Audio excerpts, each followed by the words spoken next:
Shalom, shalom, shalom, shalom. Bonjour, bonjour mes bien-aimés dans le Seigneur. Na pesi biso mbote na kombo na Yesu Kristu. Tika tata nzamba zwa lokumu. Asali biso grâce tokutani su na mbula sika. Tokutani na mbula sika na 2023. Nzamba zwa lokumu. Azwa lokumu kombo na ekumi sama. Voilà mes bien-aimés dans le Seigneur. Naye vite fait pour na opesa biso message on nzamba pesi ngai. Et puis de ma part, que souhaiter bino une très bonne année, mais pas seulement que souhaiter bino une très bonne année, car que souhaiter bino et qu'on quitte, ce n'est pas assez. Et même la bino est l'oroté. Son abika bonne année 2023 et même la bino est l'oroté. Et là que même la bino un plus, mes bien-aimés dans le Seigneur, est un message. Message à 2023. Message au kanga 2023 na biso mobimba. Message au nzambe a pesingai. Voilà. Et là que c'est important pour na biso yango wana. Nazo luka sika mo na telema. Pour na ba ina profiter so ina bimika musala. Pour nazo kende suko saba course mususu et ko ya olexanga heure na ngai vraiment na profiter na pesa biso message wana lelo. Na luka esika mo na telema. Juste une minute. On a gagné temps.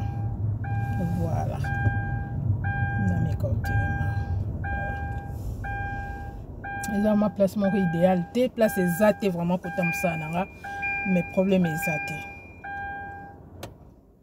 Donc voilà mes bien-aimés dans les seigneurs. Tika tata nzamba zwa lokumu na pesi bino liso sumbote. Na kombo na Yesu Kristu na memel biso message moko lelo o nzamba pesi ngai pona année na biso ya 2023. Message ni nzamba pesi biso ya 2023. Donc avant na banda mesina kota na message o nzamba pesi biso pona 2023. Message oyo eza important pona biso. Important pona biso ko yeba.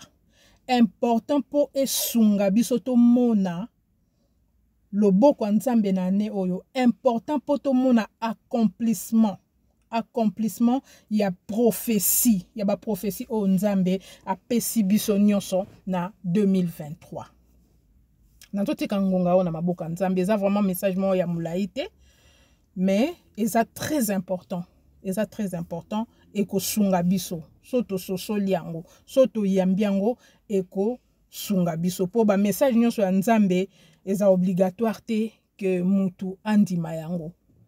Mais oyo alingi kondima yango a sosoli Saint-Esprit ako zala béni na message oyo pe ko sunga po na année oyo. Donc voilà. Message ni nzamba pesi ngai. Message nzamba pesi nga eza fungola. Eza fungola.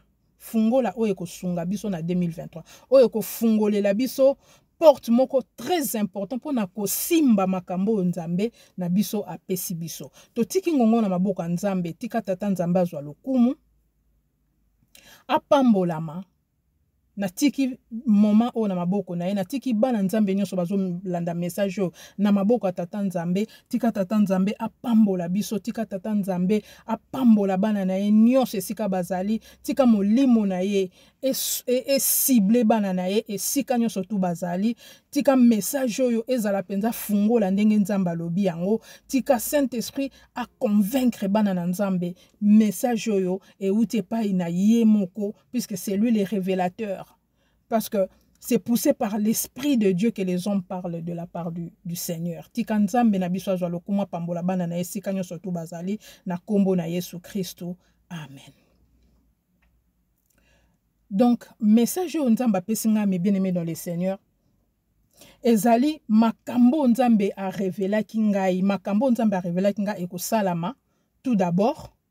Yango eko salama na ane oyo. Et puis message nzamba pesinga eza nzambe a moni bana na ebele bakoti na même attitude o bazali na ngona 2022 ebele bakoti na même attitude na 2023. Donc bazui victoire te na makambo na bango mosusu. Donc problème o bazalaki nango na 2022 yango bakoti nango na 2023. Attitude o bazali nango na 2022 yango bakoti nango na 2023. Et pourtant mwana ya Nzambe nyonso akoki ko garder même attitude te. Akoki ko garder même attitude te. Mwana Nzambe nyonso fois sosola. Mwana Nzambe nyonso tu fois kangolama. Mwana Nzambe nyonso tu fois zwa solution na problème o azaki nango année passée. Année oyo to bimi makambo azaki nango il fallait etikala na 2022 na 2023 kota mutu ya sika azwa solution na ba problème na atatola Nzambe mais ebele batatoli Nzambe te. C'est ça le problème. Pona nini Nzambe alobi na ngai boye. Mais bien aimé dans le Seigneur, ceux qui n'a bougé mukebo et déranger binote pour place on a place ezate. Place ezate, donc il faut nazela mutu moko abima bongo ngana kota. Donc voilà. Ah voilà. Na telemi malamu te. Donc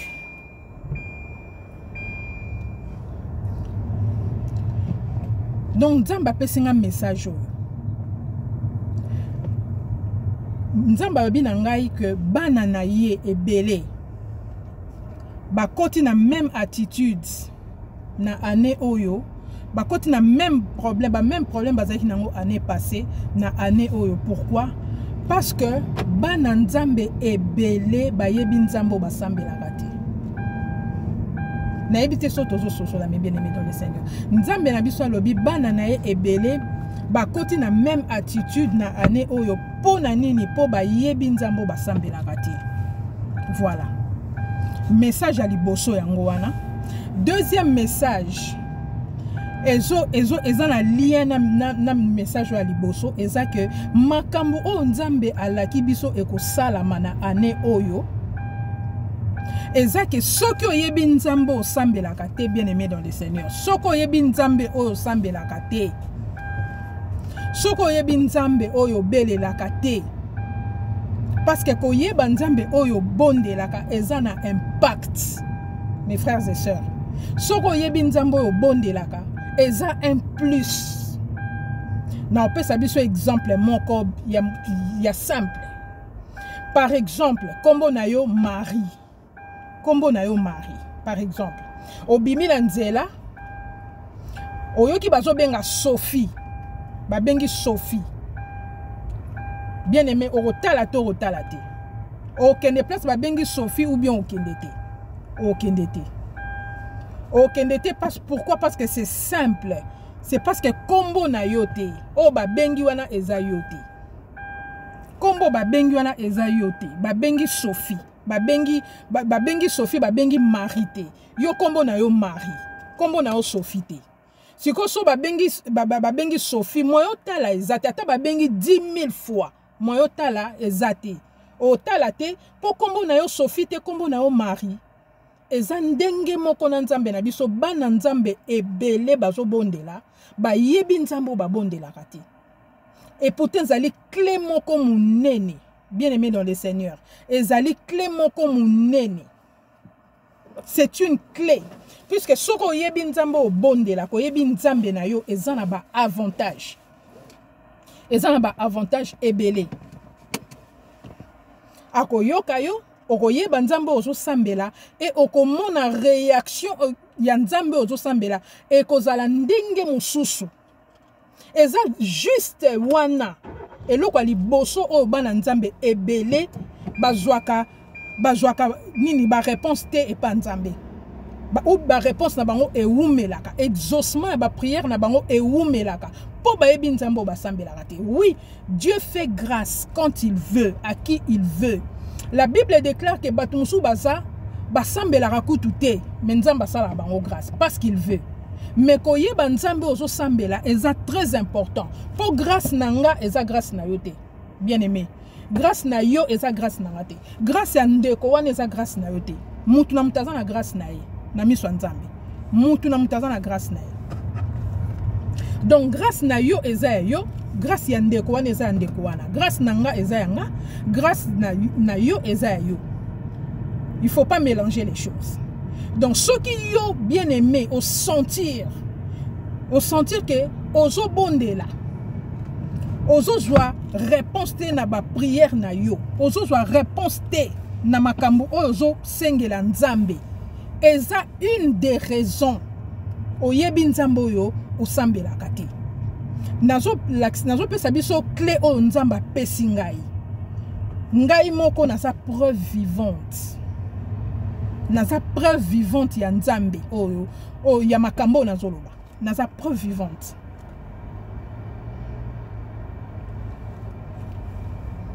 nga moko naza preuve vivante bien aimé dans le Seigneur naza preuve vivante na yebaki nzambe onga na bandaki kosambela te avant na bandaki ka otanga kombo nzambe na yebaki ete mais tangu na yebi nzambe na sambelaka nzambe wana tangu na pesi importance na pesi place na ye abandi ko se manifester makambo ezalaki pasi po na nga me bien aimé dans le Seigneur et comment simple facile ngai moko eza témoignage na nga moko donc sinon te na loba makambo te sinon tu n'auras pas sabinoté bien aimé dans le Seigneur par rapport à témoignage so nazo témoigner nzambe wana eza pona moni loboko na ye na moni loboko nzambe wana na moni loboko na ye ko yeba nzambe ozo sambeleza na avantage munene mais liboso nazo ebisa bino nazo rappeler bino makambo nzambe ayebisaki nga e a rappeler ngai sima na kopesa biso na olakisa biso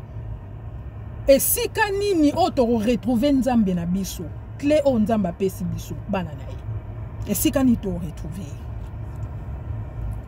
bien aimé dans le Seigneur nzambe alobaki na biso a rappeler lisusu ngai donc a rappeler lisusu biso makambo ko salama na mbula oyo ba guerre civile o salama nzambe alobaki na nga 3e guerre mondiale ekoya nzambe alobaki na ngai ba inondation ba catastrophe naturelle o to moni eza mukie to moni nanu eloko te eko salama pona nini o salama po eza makambo nzambe ye moko aloba mutako olongola ngo azate mutako olongola ba catastrophe wana azate so to tangi na livre Joël na livre Sophonie to comprendre makambo nzambe azoloba mutako olongola biloko wana azate ka nzambe ye moko nzambe mutako olongola ba catastrophe wana ye moko soka se décida longolango a longolango mais biso nanga na bino tokoyi ko longolango te eza volonté ya nzambe eloko nini siko toko sala qu'est-ce que nous devons faire tangu toko mona ba signe o nzambe alobeli biso tangu toko mona ba signe qu'est-ce que nous devons faire elo ni toko sala po tozwa grâce ya nzambe tangu 3 jours de ténèbres koya tangu ténèbres wana koya pendant 3 jours qu'est-ce que nous devons faire po ezane loko tokoki kosala parce que ce n'est pas tout ce n'est pas la fin ce n'est pas encore la fin que ce 3 jours de ténèbres sali to moni yango salami et c'est fini ceux qui se repentent quitter ceux qui ont na vie à malamu te et c'est fini pour toi non nzamba lobi na ngai na rappeler bana na ye qu'il y a quelque chose que nous devons faire. Nous pouvons faire. Nous ne devons pas puisque tu es libre. Nzamba tika biso libre. Mais il y a quelque chose que nous pouvons faire. Eza nini? Eloni toko sala tangu toko mona ba signe wana tangu toko mona ténèbres. Tangu toko kota na 3 jours ya ténèbres pour eko salama pour avant jugement ya nzambe e salama. Avant jugement ya nzambe e salama toko zala na 3 jours ya ténèbres. 3 jours ya ténèbres. Nazo tangela biso passage oyo. Passage oyo, même passage oyo. Et comme na Exode, même passage oyo comme na Joël. Makambo nzambe ye moka lobi na munoko na ye. Volonté nzambe. Livre à Joël 2. Toke na verset 30. Et je sabiso boy avant le jour de l'Éternel. Nzambe azoloba boy. Je ferai paraître des prodiges dans les cieux et sur la terre. Du feu, du son, des colonnes de fumée. Sur la terre et dans les cieux. 31 le binabiso boy. Le soleil se changera en ténèbres. et la lune en sang. Alors, quiconque, verset 32, lobi na biso, alors, nzamba lobi, alors, quiconque invoquera le nom de l'Éternel sera sauvé. Amen. Nzamba lobi bientôt comme on a ba prodige. Soleil eko changer en ténèbres. Mo eko bima lisusu te. Toko mona ba signe makambo eko salama. Pendant 3 jours et 3 nuits. Nzamba bakisi alobi quiconque invoquera le nom de l'Éternel sera sauvé. Mais nom éternel ango nani. Nzamba lobi bien le nom de l'Éternel. Mais nom yango ezali non nini. Yango na banda ki na lobi soko yebi nzambe na yote oza na risque munene soko yebi nzambe osambela kate po fo yeba kombo nzambe wana il faut yeba nzambe na yaza nani na ozonga wana po na pesa biso clé moko to sala devoir wana to impoto il faut to invoquer nzambe wana nzambe alobi bien quiconque invoquera le nom de l'Éternel alobi bien quiconque invoquera le nom de l'Éternel. Toke na livre à Jonas, na livre à Jonas 2. To bandika na 1. Jonas 2, 1, tozui, l'Éternel, l'Éternel fit venir un grand poisson pour engloutir Jonas, et Jonas fit dans le ventre du poisson pendant 3 jours et 3 nuits. Amen. Bible sabiso que Jonas, tango ayokelaki nzambe te, tango azalaki na ignorance, tango akimaki mibeko nzambe oyo apesaki ye, musalo nzambe atindaki akende kosalela ye. Nzambe atindaki Jonas na Ninive. Jonas oyo akende Ninive akimaki. Désobéissance na nzambe. Nzambe atindaki ye mbisi amema ye. Wana eza parabole. Bible sabiso, Jonas fit dans le ventre du poisson pendant 3 jours et 3 nuits, dans les ténèbres. Bible sabiso ezalaki ténèbres, molili ezalaki na kati ya libumu mbisi. Et Bible sabiso, tango Jonas amoni akoti na libumu mbisi pendant 3 jours et 3 nuits, molili na kati, et sali Jonas somo, Jonas abandi kobelela nzambe. Bible sabiso, alors Jonas invoqua l'Éternel son Dieu.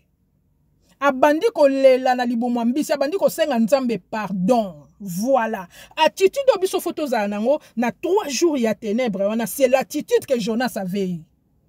Moutako sabiso taloba tango 3 jours wane kosalama c'est fini pour nous. Non. Nous pouvons encore invoquer notre Dieu.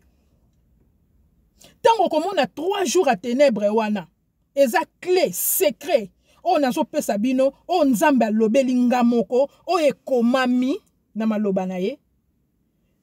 Oyo nyonso nzambe moko alobi, alors quiconque invoquera son nom sera sauvé. Oyo ko se repentir pendant ces 3 jours-là sera sauvé. Puisque, mes bien-aimés dans le Seigneur, 3 jours wana ténèbres ekoya. Ekoya to mona ngona misu na biso. Maloba basali ya nzambe ba messager ya nzambe ebele zaka nango ka négliger, mais sala marakara. Tango Noé aibisaka batu bokota na arche. Batu boyeki koyokela Noé babengaki fou babi mutu azali boma. Mais bamona makambo bamona. Esika bakenda so bamona ka bamonaki. Bapesaki Noé raison, mais c'était trop tard. Batu bakotaki même pas ka famille na ye na banyama oyazwaki. Likolo incrédulité, désobéissance. Nazoi la biso clé oyo nzamba pesi biso pendant les 3 jours de ténèbres. 3 jours ya molili oyo kosalama attitude nini photo zanango to tanga Joël 2. To tanga ngo mobimba. Poto kompo to tanga Jonas, livre à Jonas, mais le problème est que kombo ya nzamba ngo eza nini oko bengela ndenge nini oko sambela ndenge nini. En fait, même kotanga na kombote mais ko yeba avoir la connaissance de ton Dieu, c'est ça qui est important. Ya nzamba binanga bana na mingi ba koti na même attitude donc bazo bikate po ba yebi nzambo ba sambela kate. Et ko yeba nzambo ozo sambela za avantage munene. Mais bien aimé dans le Seigneur, c'est ça le problème. Alors si ko yango wana, yango Amos lobi na biso mon peuple est détruit parce qu'il lui manque la connaissance. Na kei siko yo pona ko pesa biso ko révéler biso nzambe na biso azanani. selon les Écritures, pas selon moi. Ngai, Mama Dassa naza na koma Bible te, na koma chapitre moko te. Na loba eloko moko te ngai na mokili nga pe babenga nga na nzambe ka ndenge abenga bino pe bandeko ndenge ka bino boza ba ndenga pe na nzambe na ye na yebi eloko mususu te na koma eloko te mais to kama kam Bible lobi na biso Apocalypse 1 na verset 13 to bandi na verset 13 to kititi na C 15 16 to kiti yango ata mobimba po to comprendre nga lingaka kotanga mobimba po na comprendre makambo parole ezo yebisanga Bible zo biso boye na Apocalypse 1 na verset 13 na tangi na kombo na Yesu Christ. Ses cheveux étaient comme de la laine. En fait, awa na verset oyo ezo expliquer biso so pesa biso explication apôtre Jean azo pesa biso explication ya moto ya monaki. Azo pesa biso explication ya Nzambe ndenga monelaki Nzambe. Azo décrire Nzambe oyo ya monaki. Azo décrire Nzambe o ya monaki. Azo expliquer biso ndenga monelaki ye. Donc so to tangi verset o mobimba to romona explication o apôtre Jean. Azo pesa biso ndenga zwaki ndoto puisque nyonso esalama na ndoto. Bible zo exception na Job 33 que Nzambe ayaka kaka na ndoto. Ayaka nesika msu Ezekiel basali na nyonso ba messager na ba prophète na ba moneka na ndoto. Jacob a monné na ndoto. Daniel a monné na ndoto. Mutu moko amona Nzambe mobimba boye azate. Mais pourtant, Bible zo exception na livre Genèse. Soto ke na livre Genèse 1. To kiti Nzambe zo ebisa biso tango a créé, tango a sali mokili. Et Dieu dit, créons l'homme à notre image, à notre ressemblance. Donc, mes bien-aimés dans le Seigneur, nazo apprendre yo muto kansa ke Nzamba za molimo, a molimo te. Po alobia créer biso na ressemblance na ye. Na image na ye. Nzamba za molimo te. Soki Nzamba za molimo po na nini to bengaka Yesu Kristu Nzambe. Po alataki nzoto. Ça c'est d'abord exemple liboso yango wana.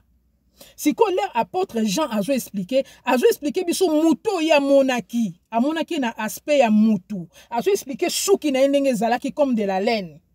Alataki ceinture moko en or. A expliqué biso nzoto ndenge zalaki soto ke na Apocalypse 4.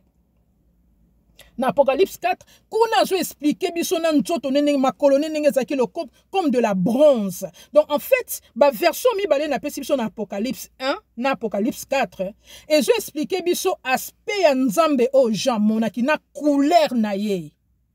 Voilà.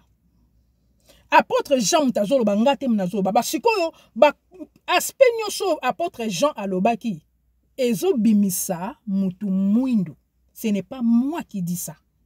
Ngaso na lobi omboloba Mama Dassa lobi moi quand j'ai cru tant Nzamba bengi ngai Nzambe a se révéla epai na ngai na sina yebisa bino ngo na couleur na ye alataki nzoto ya lingai kolata na alakisanga couleur na ye alakisanga aspect na ye.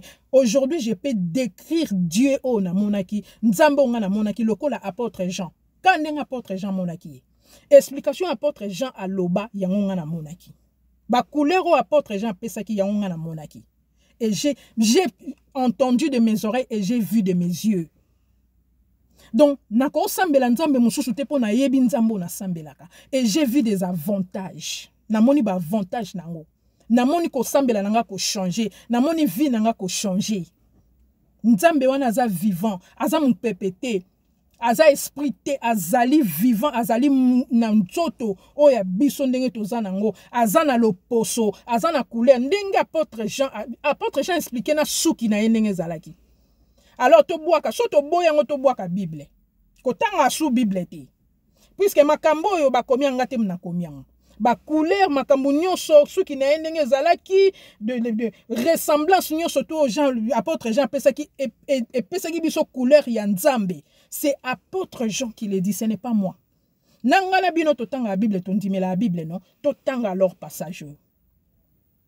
Tango to tangango tondimi yango to comprendre nzambe na biso aza nini, aza nani, aza ndenge nini. Puisque c'est d'abord ça qui est important. Okoyo okendo sambela, na pesi bino exemple la kombo na yo. Kombo na yo Jean. Obimi na nzela bazo benga Robert. Ata bazo ganga Robert okota la kutu te po eza yo te. Ce n'est pas toi. Tu ne vas pas regarder, ce n'est pas toi. Occupé na yo te zo kene na yo po eza nango yo te. C'est la même chose. Nzambe na biso ayebi, oui, ayebi ke bana na ebele bazana ignorance ya koyeba ya zanani. Puisque oui, il y a eu un grand mensonge dans l'évangile, un grand mensonge, ba kosa biso, ba lalisa biso, ba pongi. Mais bien aimé dans le Seigneur, oh nga na yebi, na fungoli on nanti. Na fungoli on nanti. Na opesa bino ka oeza na makomi. Ba kosa biso, vraiment. Le quoi ba bébé, ba lalisa ki biso pongi, mais c'est l'heure du réveil. Koye banzambe nous en avantage ebele, mingi. Soko yebi nzambo osambelaka, ozan avantage makasi. Oko sambela nzambe moko ozo imaginer ye kuta zalaka na ete, aza na ye molimo, aza soki ndengeni, aza soki milai, aza na misu blé, aza... Et pourtant kaka Bible totanga ka expliquer biso. Ndenge nzambe na biso azali. So toke na livre Esaïe 43 na verset 3.